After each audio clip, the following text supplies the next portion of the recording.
5 जजों की संवैधानिक पीठ ने अपने फैसले में आर्टिकल 370 को रद्द कर दिया था, जिसके बाद आज पुनर्विचार याचिका इस पूरे फैसले पर दायर की गई है।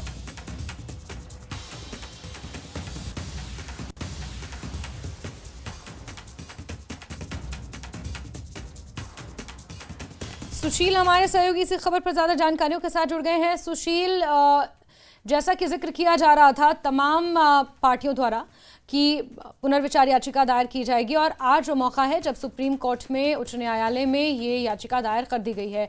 आपने बातचीत की है याचिका दाखिल करने वाले मुजफ्फर इकबाल खान से, क्या कुछ उनका कहना है और इस पूरे मामले पर तफसीलात? जी देखिए, सबसे महत्वपूर्ण बात है कि आर्टिकल 370 का मामला एक बार फिर से देश की सबसे बड़ी अदालत सुप्रीम कोर्ट पहुंची है, लेकिन इस बार याचिका पुनर्विचार याचिका के तौर पर है, जिसमें साफ तौर से जो 5 जजों की संविधान पीठ ने ऐतिहासिक फैसला आर्टिकल 370 के मामले में सुनाया, उस फैसले से कहीं ना कहीं तमाम याचिकाकर्ता जो हैं वो असंतुष्ट हैं। उनकी तरफ से यह मांग किया गया है कि जम्मू कश्मीर के तमाम जो लोग हैं ये फैसला उनके खिलाफ है, लिहाजा सुप्रीम कोर्ट अपने पुराने फैसले पर दोबारा विचार करे और इसीलिए सुप्रीम कोर्ट में पुनर्विचार याचिका दाखिल की गई है। इस याचिका में कई जो वहां की अपनी राज स्तर पर पार्टियां हैं उनकी तरफ से फिलहाल ये याचिका सुप्रीम कोर्ट में दाखिल की गई है। साफ तौर से यही कहना है कि 5 जजों की जो संविधान पीठ है वो दोबारा अपने फैसले पर विचार करे। अमूमन ये देखा गया है कि जो फिलहाल पुनर्विचार याचिकाएं सुप्रीम कोर्ट में दाखिल की गई हैं उसमें बहुत कम ही है ऐसा देखने को मिला है कि अदालतें अपने पुराने फैसले पर विचार करें, लेकिन फिलहाल जो याचिकाकर्ता हैं वो खुद हमारे साथ हैं। आपका क्या नाम है और आप किस पार्टी को रिप्रेजेंट करते हैं? मेरा नाम डॉक्टर हुसैन है, मैं जेके पीपल्स मूवमेंट का प्रेसिडेंट हूँ और मैं फर्स्ट पिटिशनर हूँ सुप्रीम कोर्ट। हुसैन साहब, क्या वजह आपको लगा कि एक बार फिर से पुनर्विचार याचिका दाखिल की जाए, जबकि सुप्रीम कोर्ट ने कैटेगरी तरीके से ये समझाया कि क्यों वहां से आर्टिकल 370 हटाना चाहिए? देखिए, जो ऑनरेबल सुप्रीम कोर्ट ने जो जजमेंट आई है उसमें हम जितने भी जम्मू कश्मीर के जो लोग हैं, अवाम है, वो इस फैसले को हम्बली डिसएग्री करते हैं। और हमारे पास जब हमने अपने लीगल लुमिनरीज से बात कर ली और जो इंटेलेक्चुअल्स है इंडिया के हमें और अच्छे लॉयर्स हैं जिनके साथ हमारी कोऑर्डिनेशन है, तो फिर हम फाइनली तौर पर इस फैसले पर पहुंच गए कि हमें इस पे रिव्यू लेना चाहिए और आज हमने वो रिव्यू पिटीशन सबमिट कर लिया। ठीक है, देखिए ये किसी भी व्यक्ति का अपना एक संवैधानिक अधिकार भी होता है कि वो अगर अदालत के फैसले से संतुष्ट नहीं है तो वो पुनर्विचार याचिका दाखिल कर सकता है। सुप्रीम कोर्ट फिलहाल किसी भी फैसले के मामले में 3 बार मौका जरूर याचिकाकर्ताओं को देता है, जिसमें जो पहला चरण है वो पुनर्विचार याचिका है, उसके बाद क्यूरेटिव पिटीशन है। अगर सुप्रीम कोर्ट पुनर्विचार याचिका को खारिज भी कर देता है तो इसके बाद भी इन तमाम लोगों के पास एक और ऑप्शन बचता है, वो होती है क्यूरेटिव याचिका। क्यूरेटिव याचिका पर भी यही मांग की जाएगी कि जो फैसला है पुनर्विचार याचिका वाला उस पर दोबारा विचार किया जाए। अब ऐसे में देखना है कि देश की सबसे बड़ी अदालत जो पहले ही आर्टिकल 370 को लेकर अपना विस्तृत फैसला सुना चुकी है, तमाम तथ्यों को सुन चुकी है, सरकार को भी सुन चुकी है, याचिकाकर्ताओं को सुन चुकी है, उसके बाद अपना एक बड़ा फैसला उन्होंने सुनाया है। अब ऐसे में पुनर्विचार याचिका दोबारा सुप्रीम कोर्ट पहुंचा है तो देखना बेहद अहम होगा कि सुप्रीम कोर्ट का अब इस पूरे मामले पर क्या कुछ फैसला आएगा। क्योंकि इस मामले में ये फैसला इसलिए भी महत्वपूर्ण माना जा सकता है क्योंकि इस मामले में सुनवाई करने वाले जज जस्टिस संजय किशन कौल फिलहाल अब रिटायर हो चुके हैं, वो उस संविधान पीठ का हिस्सा नहीं होंगे। तो जब भी पुनर्विचार याचिका पर विचार की जाएगी तो 4 जजों की जो बेंच होगी वही इस पूरे मामले को कंसीडर करेगी। अब ऐसे में देखना बेहद अहम होगा कि जिस उम्मीद से याचिकाकर्ता सुप्रीम कोर्ट पहुंचे हैं क्या उनको फिलहाल राहत मिलती है या नहीं। हमारे साथ सर भी हैं। सर, आपकी तरफ से एक बार फिर से पुनर्विचार याचिका दाखिल की गई है, मुझे लगता है यही पुनर्विचार याचिका की कॉपी है। एक बार फिर से हमारे चैनलों पर जम्मू कश्मीर के तमाम लोगों को दिखाएं कि ये फिलहाल पुनर्विचार याचिका की कॉपी है जो फिलहाल दाखिल की गई है। सर, क्या लगता है कि सुप्रीम कोर्ट आप लोगों की पुनर्विचार याचिका पर दोबारा विचार करेगा या फिर नहीं? करना तो चाहिए, क्योंकि जम्मू कश्मीर के लोग भी, हमारी जमातें भी और खुसूसन लीगल लिमिनरीज पूरे मुल्क के और जो कॉन्स्टिट्यूशनल एक्सपर्ट्स हैं यहाँ के, वो समझते हैं कि जो फैसला 11 दिसंबर 2023 को ऑनरेबल सुप्रीम कोर्ट ने दिया है, अदब, एहतराम और रिस्पेक्ट के साथ वो उससे डिसएग्री करते हैं और मेरा कॉन्स्टिट्यूशनल राइट है और कॉन्स्टिट्यूशन ने ही हमको ये राइट दिया है कि अगर आपका कोई किसी फैसले से आप खुश नहीं है, आप दोबारा ऑनरेबल कोर्ट के सामने में अपने आप को पेश कर सकते हैं। और आज हमने वो ऑप्शन एक्सरसाइज किया और जो हमारे मैक्सिमम जो हमारे पिटिशन होल्डर्स थे उन्होंने आज एक एक करके रिव्यू पिटिशन दायर कर दिए, क्योंकि इसमें एज पर जो हमको लगा और फिर जिसकी तस्दीक कॉन्स्टिट्यूशनल एक्सपर्ट्स ने की कि इसमें बहुत से ऐसे इश्यूज हैं जिनको देखा नहीं गया, नज़रअंदाज किया गया है और ये एक रिव्यू के लिए एक फिट केस है। और मैं इतना ही आपकी चैनल की वसादत से पूरे मुल्क को कह सकता हूं कि 370 मर नहीं सकता है, 370 can not be killed.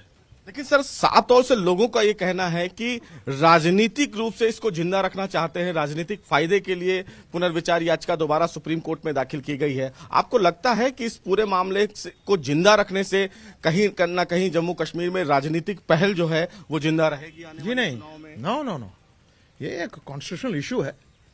Jammu Kashmir के लोगों के साथ इंस्ट्रूमेंट ऑफ एक्सेशन के जरिए जो तय पाया है ये उसका मामला है, जिसको आपने हमारे हिंदुस्तान के पार्लियामेंट ने अप्रूव किया है, उसके बाद कश्मीर की कॉन्स्टिट्यूएंट असेंबली ने अप्रूव किया है।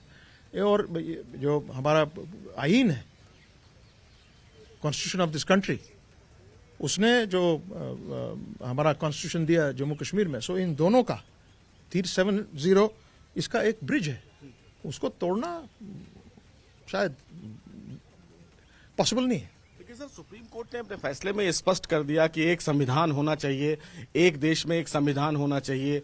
दूसरा ये कि तमाम वहां पर जो रोजगार के अवसर हैं वो खुले हैं, उसके साथ कोई ताल्लुक नहीं है। हाँ। जी नहीं, ना डेवलपमेंट के साथ कोई ताल्लुक है, ना रोजगार के साथ कोई ताल्लुक है।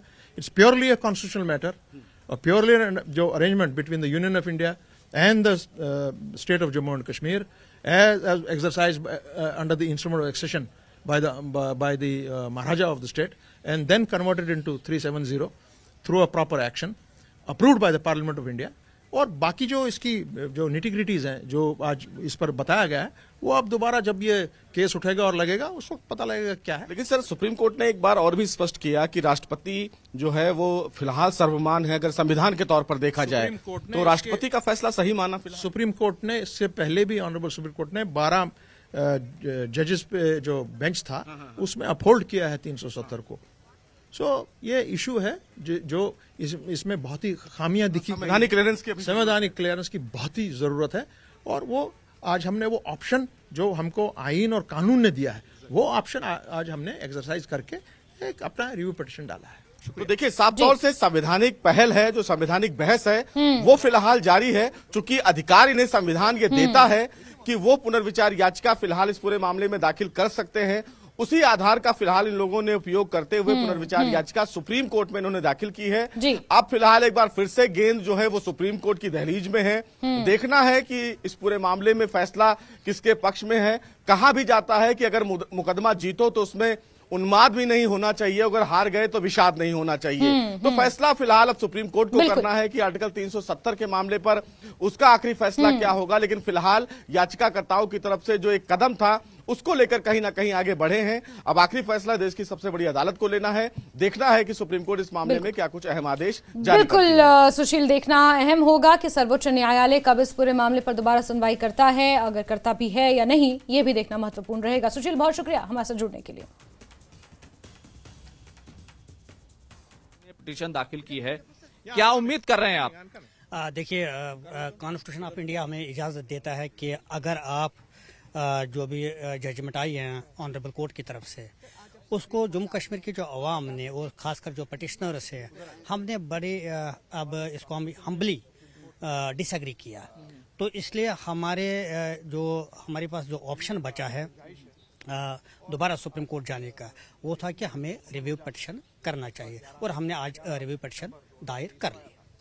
क्या मांग की है आपने इसमें? वाज़ेह तौर पर, साफ तौर पर क्या मांग की है अपनी, क्या बात रखी है आपने? देखिए, इसमें रिव्यू पिटीशन में यही होता है कि जो जजमेंट आई है उस पर दोबारा से नजरसानी किया जाए। एक अहम सवाल ये है कि कौन से वो सवाल थे जिससे आप लोग डिसएग्री नहीं कर रहे हैं। सुप्रीम कोर्ट ने हालांकि ये कहा था कि हमारे जो सदर जमहूरिया हैं, राष्ट्रपति जी हैं, उनको तमाम तरह का हक हासिल है, इख्तियारात हासिल है, उनको तमाम अधिकार हासिल हैं। देखिए, कुछ चीज़ें हैं जो हमने बार बार कहा है कि ये जो आर्टिकल 370 जो है ये हमारी डेमोग्राफी, हमारे कल्चर, हमारी आइडेंटिटी का सवाल है और हर स्टेट अपनी लैंड है, जॉब है, इसको प्रोटेक्ट करते और 370 भी इस चीज़ को प्रोटेक्ट करता है। इसलिए जम्मू कश्मीर के लोगों का ये बिल्कुल राइट बनता है कि वो इसके लिए जो है आगे से इसको परस्यू करे और कोशिश करे कि हमें जो आर्टिकल 370 में जो चीज़ें हमें दी गई है जम्मू कश्मीर को, एक जो स्पेशल स्टेटस था, अगर आप देखेंगे हिस्टोरिकल बैकग्राउंड इसका जो इंस्ट्रूमेंट ऑफ एक्सेशन का है, आपने देखा, दुनिया ने देख लिया, आप लोगों ने भी देख लिया कि जो हमारा हिस्टोरिकल बैकग्राउंड था जम्मू कश्मीर का, वो कैसे हमारे जो है जो जम्मू कश्मीर जो आर्टिकल 370 था, ये था bridge between two Jammu Kashmir and rest of India. ये दो चीजें इसमें तो साफ तौर पर जम्मू कश्मीर को लेकर बहुत बड़ी खबर है।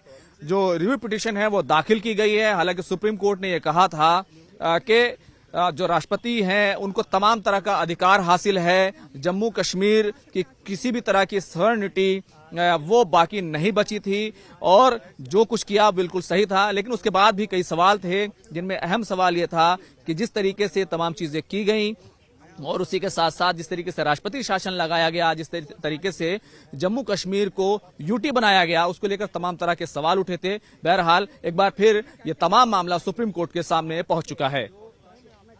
वीडियो जर्नलिस्ट योगेंद्र के साथ खुर्रम शहजाद, न्यूज़ 18 दिल्ली। और इसी के साथ बुलेटिन में फिलहाल के लिए